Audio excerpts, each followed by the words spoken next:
Have you caught my free masterclass, Write Your Novel or Memoir in 3 months without killing or embarrassing yourself? Because you can watch it right now by going to maryadkinswriter.com/masterclass. It takes an hour and you will love it. I promise. maryadkinswriter.com/masterclass. I hope you love it. Now, let's dive into this episode.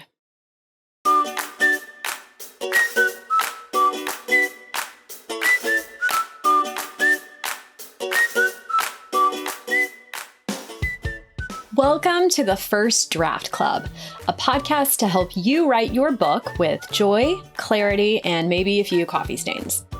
If you're working on a novel or a memoir, whether you haven't written creatively since 7th grade English or you have an MFA in creative writing, this podcast is for you. I'm here to help you fight through resistance and finish your draft. Here we are at the third act. If you haven't listened to the last 3 episodes on the 3-act structure, please go do that now and then come back. Otherwise, this is not going to make a whole lot of sense. Okay, have you been wondering all week how my law school story ends? I know you have. You haven't. I know you haven't. But I'm going to wrap it up anyway. Here we go. Let's wrap up the story.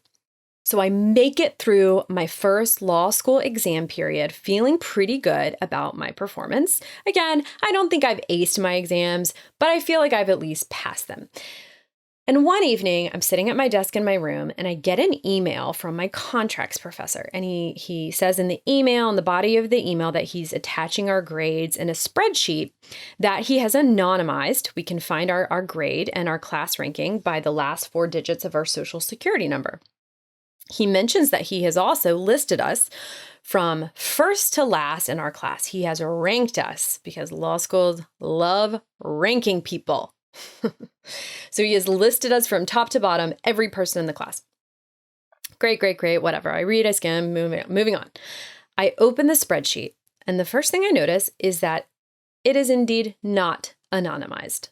There are my classmates' names. I recognize every person on the list. And as I'm scrolling, I don't see my own. Not me, scrolling. And I scroll, and there it is at the very bottom of the list. I am ranked last in my class, and my professor has just accidentally sent this list of names to everyone in my class, everyone I know. And so my worst fear of being a person who does not belong is not only confirmed as true in this moment, but it is also now public knowledge. So I scream for my roommate. She comes in. I frantically explain to her what's happened. I am horrified. She gasps, and we both are just staring at this spreadsheet in horror.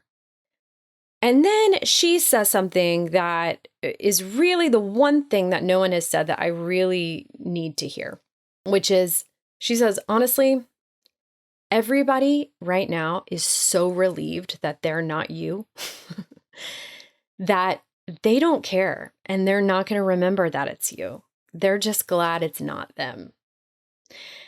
And suddenly I realize that she is right.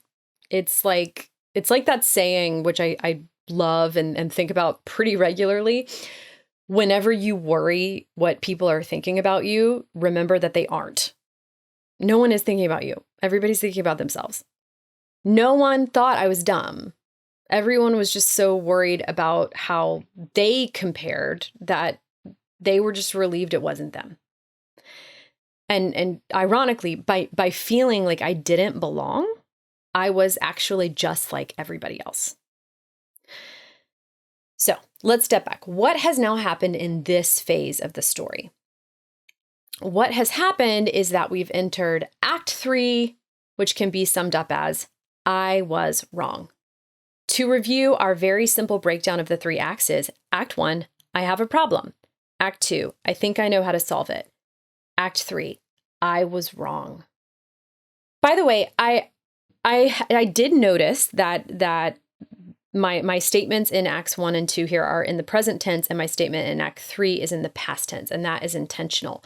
Acts 1 and 2 are need to feel very present, and I think it's important to remind ourselves of that as we're writing them. And then Act 3 is backward looking, because the realization that the character is wrong and therefore needs a perspective change is based on everything that has happened before. So I chose these tenses for a reason. To go back to the law school story, I have had a perspective shift because a confrontation with the truth has forced me to face that my solution isn't going to work. Let's return to the novels that we've been looking at as examples these last few episodes and discussing the 3-act structure. In Little Fires Everywhere, the custody battle is lost, so the attempted solution has failed. And that loss leads the mother of the baby to take a really drastic action and to break into the adoptive family's home and take her baby back physically, despite what the judge has ruled. This major event at the end of the book echoes another big transition for another major character, which is that a secret is revealed, leading her to a new understanding about why she and her mom have been on the run for all these years. And that secret is that she, too, legally was meant to be someone else's child. The taking of the baby also leads to a discovery by another major character of what motherhood really means to her, when her greatest fear comes true, in that she, too, loses a daughter, just in a different way. I know I'm being pretty abstract here. I highly recommend the novel. There's just a lot happening. But suffice it to say that in Act 3 of this novel, there is a lot of I was wrong. The baby's mother was wrong, that she could get her daughter back through legal means. Another character was wrong about why she and her mother were running all this time. And a third character was wrong about what really mattered to her as a mother. In the novel, The Vanishing Half, Act 3 is also full of I was wrong. The missing twin, Stella, is found, but it doesn't look like what Desiree had hoped it would look like. Even though we're not sure exactly what that is, we know it doesn't look like what she would have hoped. Stella doesn't want to be found, and because of that, it is a giant emotional mess when she is found. Ultimately, the sisters' reunion is an incredibly emotional moment for both of them, but it raises as many questions as it answers. And as they return to their lives, we know that their lives are not going to be the same. So how do you write in Act 3?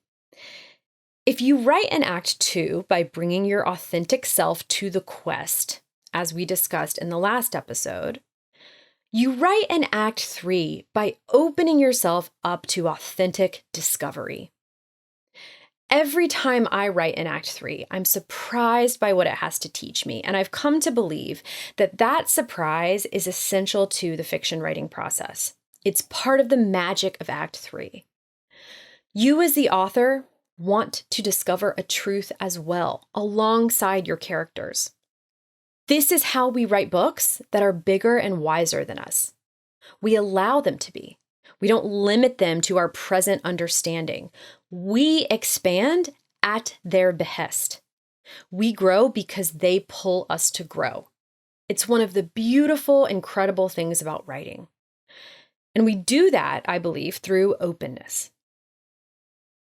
Next week, I'll be talking about the best way I have found to achieve this openness to the creative spirit, which is by handwriting. And handwriting my novels specifically across 4 notebooks. You'll learn my 4 notebooks method of novel writing. So be sure to tune in. I can't wait to tell you about it. Have a great week and happy writing.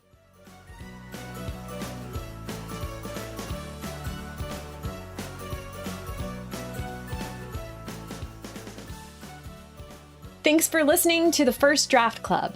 Subscribe and leave a review, and I will adore you forever. And if you want to submit your own questions and attend these sessions live, you can join our community of authors by going to maryadkinswriter.com. That's Adkins with a D, like donut. And if you want to attend my free masterclass on how to finish your book in 5 simple steps, just go to maryadkinswriter.com/masterclass. That's maryadkinswriter.com/masterclass, and you can watch it instantly. Happy writing! See you next week.